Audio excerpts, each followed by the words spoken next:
آج کل کئی 2 نمبر پیر بھی ہیں، بڑی بڑی لٹیں ہیں، 10 چھاپے ہیں، اور کئی بے وقوف مرید اپنے پیر کی کرامت سنا رہے تھے، میرے پیر صاحب ایسی پہنچی سرکار نے 4 سال ہو گئے نے وہ نہاتے نہیں۔ یہ کرامت ہے، 4 سال ہو گئے ہیں نہائے نہیں میرے پیر صاحب، 1000 دن سے بھی زیادہ ہو چکے ہیں، نہائے نہیں۔ یعنی وہ گندگی کا اتنا بڑا ڈھیر ہے پیر صاحب کہ 4 سالوں میں انسان کو معاملات پیش نہیں آتے۔ کتنے ایسے معاملات ہوتے ہیں جن میں نہانا ضروری ہو جاتا ہے، اور کئی پیروں نے تو اس دیوار سے لے کر ادھر تک، یہاں سر سے بال شروع ہوتے ہیں اس دیوار تک، آگے ان کے گچھے بنائے ہوئے ہیں۔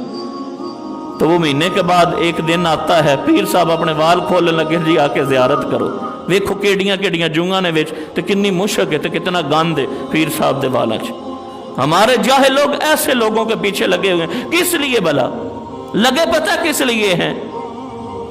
اس لیے کہ تاکہ نہ آپ نماز پڑھدا تے نہ سن پڑھنی پوے۔ سچے پیر کی تو بات ہی کیا ہے نا، جو سنی صحیح العقیدہ ہو، عالم دین ہو، اس کا خلافت کا سلسلہ حضور صلی اللہ علیہ وسلم تک اوپر جاتا ہو، اور دین کے ساتھ ساتھ وہ باشرہ ہو جس میں یہ 4 شرطیں پائی جائیں۔ اعلیٰ حضرت نے لکھا پیر وہ ہوتا ہے